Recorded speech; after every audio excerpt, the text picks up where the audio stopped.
Antes de começarmos a ler a palavra de Deus, podemos fazer uma oração? Então me acompanhe. Grandioso Deus, nós te agradecemos porque o Senhor é bom e a sua misericórdia dura para sempre. Obrigado por nos dar a tua palavra, obrigado por nos dar a tua mensagem para nós hoje. Entendemos que a tua palavra nos conforta, a tua palavra nos dá esperança. Por isso pedimos, Senhor, que a sua palavra penetre em nosso coração nesse momento e que onde quer que essas pessoas que estão me ouvindo estejam, Senhor, que o Senhor esteja com elas, que o Senhor invada a casa delas, invada o coração e faça com que elas sintam nesse momento a tua presença. Que nenhuma influência maligna perturbe ou atrapalhe eles nesse momento. Que esse seja um momento entre eles e o Senhor. Que o Espírito seja o tradutor da mensagem e que seja útil para essas pessoas que vão nos ouvir agora. Em nome de Jesus nós oramos. Amém. Hoje eu quero falar com vocês sobre a história de um homem chamado José, filho de Jacó, o primogênito de Raquel. José é muito especial e você conhece a história dele. Um menino muito esperto. E esse menino tinha um dom, que a família não via como um dom, via como um menino muito arrogante. Esse menino sonhava, ele tinha sonho para lá e para cá, e tinha sonho de que os irmãos iam se curvar a ele. Depois teve um sonho que os pais iriam se curvar a ele, como se ele fosse o maioral. É claro que gente que se acha muito assim, ou pelo menos aparenta querer ser alguém maior do que os outros, esse indivíduo nunca é bem visto, né? Ele geralmente vai ser colocado de escanteio, vai criar muitos inimigos, e não foi diferente com José. José arrumou muitos inimigos dentro da sua própria casa. Então um dia ele vai lá levar algo para os irmãos que estão no campo lá, e quando ele logo chega lá, ele percebe que a história não está bonita para ele. Esse menino é jogado num poço. Depois eles ficam ali pensando o que vão fazer com esse irmão deles. Acabam decidindo vender esse irmão por um grupo de egípcios que estavam passando ali, de mercadores. E eles vão então, vendem aquele menino. O menino vai embora para o Egito agora como escravo. E eles ficam em pânico. E agora, o que a gente vai falar para o nosso pai? Arruma uma mentira. Uma besta fera matou e devorou José. E aí eles pegam a túnica de José. E aqui eu quero convidar você a ler a Bíblia comigo. No livro de Gênesis, capítulo 37, a partir do verso 31, nós lemos assim: Então tomaram a túnica de José, mataram um bode e a molharam no sangue. Esse texto é muito interessante, por várias razões. A primeira coisa é que eles pegam a túnica de José. Você lembra dessa túnica? Essa túnica é a túnica que o pai deu para ele, uma túnica colorida. Geralmente, quando um filho tinha proeminência, era importante, aquela pessoa era importante em algum lugar, em algum clã, essa pessoa usava uma túnica colorida. E o pai, então, dá essa túnica para José. Era claro que Jacó, ele deixava bem claro que José era o preferido. José era o primeiro filho de Raquel. Jacó teve filho com outras mulheres, mas com Raquel, a mulher que ele realmente amava ali, ele teve o primeiro filho. Esse filho chama José e ele ama demais esse filho, é especial para ele. É diferente, é um menino diferente. É claro que a gente não gosta muito de demonstrar preferências, e eu particularmente não tenho preferências. Para mim, os meus 3 filhos são iguais, a quantidade de amor é igual ali, mas Jacó deixava claro que José era diferente. Isso não foi bom para o menino. Não foi bom porque arrumou inimizade, né? Mas o sonho que ele tinha também era de Deus. Deus dava para ele. Ele não inventou, ele não acordou de manhã, não, hoje eu vou espezinhar meus irmãos, vou falar para eles que eu sou maioral, eu me acho mesmo, eu sou muito bom, eu sou inteligente, eu sou isso, eu sou bonito, eu sou esperto, então eu vou mostrar para eles que eles são menores. Não, o menino tinha sonhos que eram de Deus. Deus tinha planos, Deus tinha propósitos para José. E até esse sofrimento que José estava tendo por causa dos sonhos, estava tudo dentro do plano de Deus. Deus tinha planejado isso. Deus tinha planejado dar o sonho, Deus tinha planejado, já sabia como os irmãos reagiriam, já sabia que ele precisava mandar esse menino para o Egito, porque vocês sabem o que aconteceu, mas Deus já sabia. Então, como que Deus dá um sonho que vai prejudicar a pessoa? Não, parece que vai prejudicar. Tem sofrimentos que são momentâneos, que a gente acha que é o fim do mundo, mas não é o ponto final. Mas o texto diz que os irmãos pegaram a túnica que o pai deu para José, a túnica de José colorida, bonita, que mostrava que ele era importante, e de forma até que irônica, eles colocam sangue de algum animal ali naquela túnica e levam essa túnica como prova para o pai de que o menino havia morrido. E você conhece a história do José. O Jacó fica triste, lamenta, diz que vai morrer com essa tristeza de ter perdido o seu filho amado. E então José, ele vai para o Egito. Lá no Egito, ele vai para a casa do Potifar. Você lembra a história? A mulher do Potifar tenta ali ter relações com José. José, sendo um rapaz íntegro, foge daquela tentação. E por fugir da tentação, acontece mais uma coisa ruim com José. José vai para a cadeia. Olha que interessante a história de José. José vive em lugar que ele não queria estar. José queria estar com os pais. José queria estar com a família. Mas parece que a vida sempre coloca José aonde ele não quer estar. Em uma circunstância que ele não planejou, que ele não queria, que ele não desejava. Mas ali a vida coloca José. Colocou José num poço.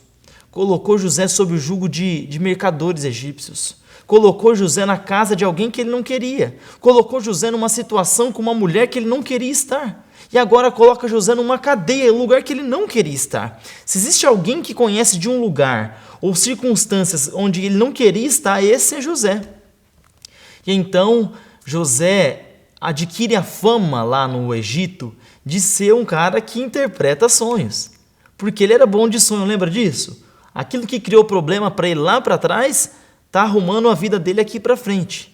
José fica conhecido que interpreta sonhos, então o faraó tem um sonho lá. Um sonho das 7 vacas gordas, depois tem as 7 vacas magras, né? E então o faraó chama o José para interpretar, o José interpreta o sonho do faraó, fala ali que vai ter prosperidade durante um tempo, depois vai ter escassez durante outro período de tempo. E então ele é colocado ali como governante mesmo no Egito e começa a administrar e se planejar para o período de crise, algo que nenhum de vocês teve tempo para fazer.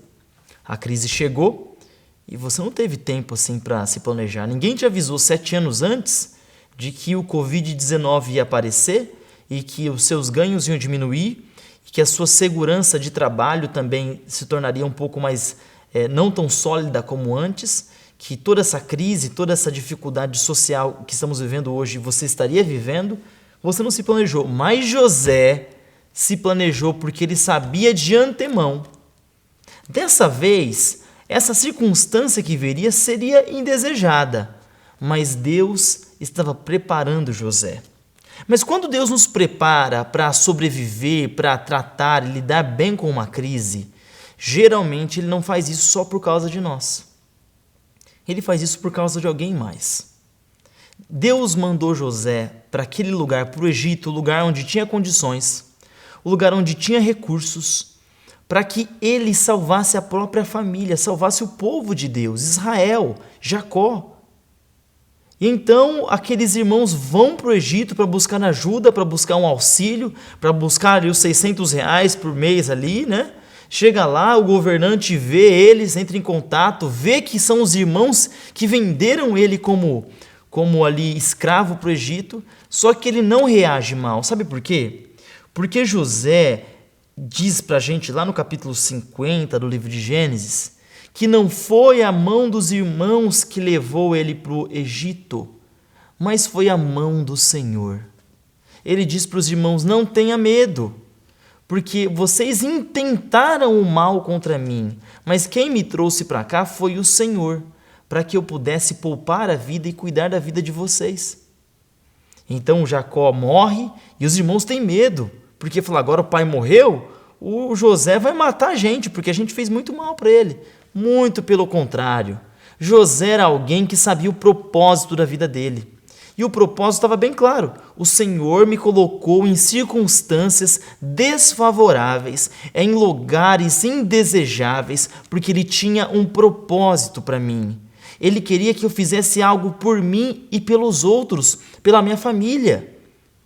Ele fez com que tudo isso acontecesse, o sonho, a insatisfação dos irmãos, ele ser vendido para o Egito, tudo isso que era muito estranho e complicado, Deus estava conduzindo. Sabe por quê? Porque Deus é soberano. Deus não é soberano só na vida de José, é soberano na sua vida também. José sabia de uma coisa muito bem clara, que Deus era aquele que havia levado ele para lá. E aí eu pergunto para você, você já parou para pensar nisso? Será que tudo que acontece na nossa vida é só a mão de Deus? Será que não tem um pouco de peso moral e ético nosso daquilo que a gente faz? É claro, essa é a grande dualidade da experiência humana. Aquilo que é a ação de Deus e aquilo que é a ação do homem. Sim, por que será que estamos vivendo essa crise, essa pandemia? Será que esse vírus foi uma arma fabricada por alguém, uma arma biológica aí? Será que não foi falta de cuidado dos governos? Será que não é falta de cuidado meu, falta de cuidado seu? Nós vamos criar muitas teorias e muitas visões sobre qual é a responsabilidade dos indivíduos. Sabe por quê? Porque sim, nós precisamos nos responsabilizar. É triste quando alguém usa a fé em Deus para ser um ignorante e irresponsável. Não, está tudo na mão de Deus. Se Deus quiser, vai acontecer o que Deus quiser. Se Deus quiser, acontece. Se Deus não quiser, não acontece. Não é bem assim. Existe uma parcela de ação que é sua responsabilidade.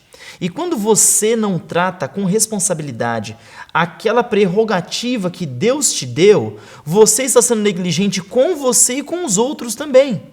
Se você não trabalha, não luta para cuidar de quem você é, de olhar para dentro, olhar para si, de tentar trabalhar com as ferramentas que Deus te dá para se cuidar e cuidar das pessoas que estão ao seu redor, você está sendo irresponsável. E isso não é duvidar da soberania e sabedoria de Deus. Isso é, na verdade, fazer o melhor com aquilo que Ele coloca nas nossas mãos. Mas quando faltar forças, quando não tivermos sabedoria suficiente, quando formos confusos a respeito das coisas, é aí que a mão de Deus entra e conduz da forma que Ele quer, do jeito que Ele pretende. E se é de interesse de Deus, Deus vai resolver. Porque sabe, a gente é assim, a gente não gosta muito de situação inconveniente. Pensa Noé na arca. Noé só ficou aquele tempo todo na arca porque tinha uma tempestade fora, filho. Se tivesse tempestade fora, ele tinha pulado fora daquele barco, tinha vazado de lá. Porque a gente não gosta de situação incômoda. Situação incômoda a gente foge. A gente gosta do conforto, a gente gosta da segurança, a gente gosta de um falso controle sobre as coisas. Mas quando as coisas parecem fugir do controle, aí a gente entra em pânico. E a gente esquece que Deus é soberano. Sim, existe a nossa parte a ser feita? Sim, existe. Mas José sabia que por trás desse tapete, por trás dessa imagem que ele via, havia um tapeceiro.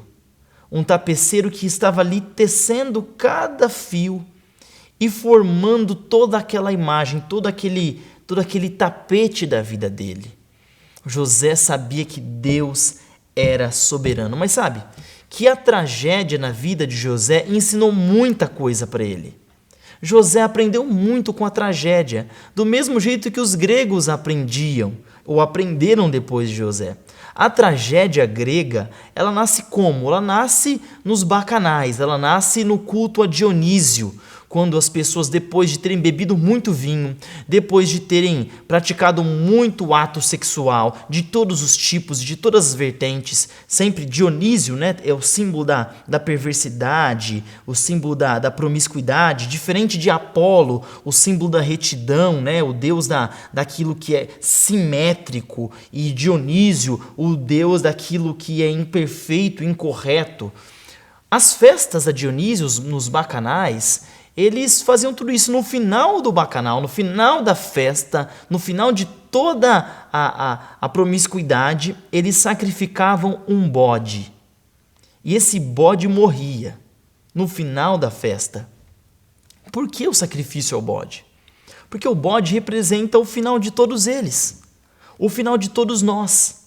A tragédia, no final do bacanal, lembrava-se ali de que aquele era o fim. o ser humano morreria. Você morrerá no final.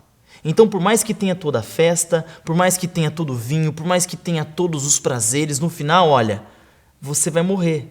Você é vulnerável. Você é frágil. Que absurda essa história, né, pastor? Como as pessoas faziam isso, esses rituais, né? É fantástico a ideia. É horrível a promiscuidade. É horrível a imoralidade. É horrível também matar o bodezinho. Mas a ideia é fantástica. Sabe por que é fantástica? Porque ela mostra pra gente que aquilo é o fim mesmo. A tragédia, vem do grego, tragos, que é o bode. Esse bode morre no final para lembrar a gente que a morte está esperando a gente. De que a tristeza, o infortúnio está esperando a gente. E isso não é pessimismo. Isso não é pessimismo, é uma constatação do óbvio. Isso é constatação do óbvio. E quando a gente constata o óbvio, a gente consegue aceitar mais. Só que essa aceitação do sofrimento, ela não pode nos levar à descrença, que era o que acontecia com os seguidores de Dionísio. Friedrich Nietzsche, esse filósofo que decretou, que falou da morte de Deus, ele falava da morte de Deus nos seguintes termos. Ele falava assim, olha, nós precisamos abandonar o elemento mental de Apolo, da retidão, daquilo que é certo, e temos que aderir ao elemento dionísico, né, do bacanal, dos prazeres. Sabe por quê? Porque se fizermos isso, muito isso, nos entregarmos muito à promiscuidade, se nos entregarmos aos nossos desejos, às nossas vontades, nós vamos matar todo o arquivo divino que existe dentro do nosso ser. Nietzsche cresceu num lar cristão, num lar onde havia um pastor. Então ele entendia que quanto mais ele se entregasse para o desejo dele, mais ele iria matar esses arquivos divinos dentro do ser dele. E assim a morte de Deus se daria completamente, porque a maior tristeza de Nietzsche era quando ele ia fazer alguma coisa errada e na consciência dele ele ficava se culpando. Ele ficava falando dessa culpa cristã que era boba, que ele falava, a gente precisa matar isso, o único jeito de matar essa culpa é destruir todo o elemento de Apolo, da retidão, e se entregar ao bacanal. Era assim que Nietzsche via as coisas. Porque ele viu a tragédia, e da tragédia ele leu descrença. Ele viu a tragédia que é real, que é fato, que é observável na vida humana. Olha para o Brasil e você logo vê tragédia. Ela é observável. Mas qual é a nossa reação à tragédia? Nietzsche reagiu com descrença. José reagiu com aumento da fé. Ele aumentou a fé. José começou a perceber Deus nos detalhes. E ele começou a perceber que além da tragédia existe esperança. E de que Deus tira da tragédia coisas muito boas, como foi a salvação de Israel. Israel foi salvo por causa de uma tragédia. Eu não sei o que essa tragédia que estamos vivendo no mundo, chamado pandemia do Covid-19, tem trazido de bom na sua vida. Porque ela mesmo não traz nada de bom. Quem traz algo de bom dessa tragédia é Deus. Você tem pedido para Deus te dar consciência, te dar lucidez diante dessa tragédia, para você extrair, não dela, mas da mão de Deus, através da tragédia, sabedoria de como lidar com as coisas que você tem, com as pessoas que você tem, com as circunstâncias que você tem? Você tem pedido para Deus te dar consciência, lucidez do que estamos vivendo? Você tem pedido para Deus te ajudar a deixar ir? Igual a Frozen diz, let it go. Let it go por quê? Deixe ir. Se desfaça, se desprenda de coisas que você já perdeu. Se você já perdeu o emprego, deixa o emprego ir. Se você perdeu o dinheiro, deixa o emprego ir. Deixa o dinheiro ir. Se perdeu aquela condição, deixa aquela condição ir. Se desfaça disso. Assuma a perda. Perdi e vamos seguir. Vamos seguir porque eu perdi mesmo. Aceita que perdeu. Porque quanto mais tempo você demorar para perceber e aceitar que você perdeu e deixar essa perda passar, você vai ficar refém desse sentimento, você vai gerar descrença em você, porque esse sofrimento vai te dar a noção de que Deus não existe. Mas se você permitir que essa perda vá embora, você vai dar lugar à esperança. Você vai perceber que você não está sendo perseguido, que você é vítima sim da tragédia. É vítima, mas você não era o alvo específico, planejado. O Covid-19 planejou destruir a minha vida. Não, você é vítima, mas você não estava sendo perseguido. Você não era o alvo específico. Não há perseguição. E eu deixaria mais 2 palavras aqui para vocês. Aprecie aquilo que você tem. Aprecie as pequenas coisas. Aprecie cada momento. Eu sei que não deve estar fácil para você na sua casa. Imagine, eu tenho 3 crianças em casa. As crianças ali, elas querem brincar, eu brinco de Hulk com elas e o Hulk já não está mais sendo suficiente. A gente faz o culto, elas querem que alongue o culto, porque elas não querem ir para a cama e saber que no outro dia vão ter que acordar e estar nessa mesma situação. É difícil para elas. Aí a gente agora inventa lição e eu faço isso, faço aquilo, aí põe um pouco no YouTube, aí põe um pouco no Netflix, aí chuta uma bola lá embaixo e corre um pouco e brinca de novo. E parece que, gente, a gente não aguenta mais viver essa vida que nós não planejávamos viver. Parece que não aguenta, mas aguenta sim. Porque a gente tem que se acostumar com o novo. E o novo se torna um novo normal. Aí você se reorganiza, você descobre que você não tinha mais a vida financeira do passado. Ok, esse é o novo? Beleza, para mim esse vai ser o novo normal. Eu não tinha mais aquela mobilidade que eu tinha no passado? Beleza, então vamos aprender a viver com menos mobilidade. Não tenho mais aquela vida social que eu amava, na igreja, no riacho, os beijos, os abraços, as conversas, os sorrisos, as festas, as comidas, tudo muito legal. Agora vamos fazer do jeito que dá, porque o novo chegou. E o novo precisa se tornar comum. Ele precisa se tornar normal para você. Porque senão você vai prolongar o seu sofrimento. Imagina José chegando no Egito, num lugar onde ele não falava o idioma. Você acha que José falava o egípcio? Ele não falava egípcio. Ele falava uma língua diferente. Ele era semita. O egípcio era um outro povo. Chegando num lugar com deuses diferentes, com outra religião. Não tinha igreja para José ir. Não tinha igreja. E além disso, José não estava vivendo no bem bom, não. Ele vivia comendo pouco, vivendo com escassez, sem a proeminência que ele tinha na casa dele. Agora ele era não só um expatriado, ele era um escravo. Aqueles que tiveram a oportunidade de viver em outro país sabem do que eu estou dizendo, da dificuldade que existe em ser um expatriado, viver em outra nação. Você pode viver 20 anos nos Estados Unidos, só que se você for brasileiro, daqui 20 anos lá vão olhar para você e falar, você é brasileiro, né? E você vai se sentir brasileiro. Você vai se sentir alguém não pertencente àquele lugar. Você pode falar inglês muito bem, você pode entender toda a cultura americana, a história, saber todas as gírias, saber da política, saber conversar, ter muitos amigos, mas você ainda não é um americano. Pode até conseguir o green card, mas não é ainda. Lá no fundo fica aquela sensação de não pertencimento no coração das pessoas, dos expatriados. E imagina José vivendo com tudo esse novo. Mas agora o novo é normal para ele. José agora se veste como os egípcios, se adaptou. Fala a língua dos egípcios, não só fala a língua, chega até a mandar nos egípcios, dar direções de como eles deveriam administrar a vida deles. E José está totalmente adaptado. Não quer dizer que ele se esqueceu da vida boa que ele tinha. Quer dizer que ele está apreciando aquilo que Deus dá. E sabe como ele aprecia? E aqui eu deixo a última palavra para vocês. Ele aprecia o novo servindo. José é um servo. Se existe uma figura posterior à figura de sonhador, é a figura do José servo. Ele está sempre servindo. Embora o sonho diga que ele ia ser o maioral e que todo mundo ia se curvar para ele, mas se curva para quê? Se curva para ele servir. Ele dá comida para um, ele serve o outro rei, ele serve o Potifar, ele serve todo mundo. Ele foi colocado como líder para servir. E José, no momento de crise, ele não pensa outra coisa. Eu preciso ajudar as pessoas, porque esse era o propósito de Deus para mim. Quando ele sonhava que os feixes iam se inclinar para ele ali, era exatamente isso que era para acontecer.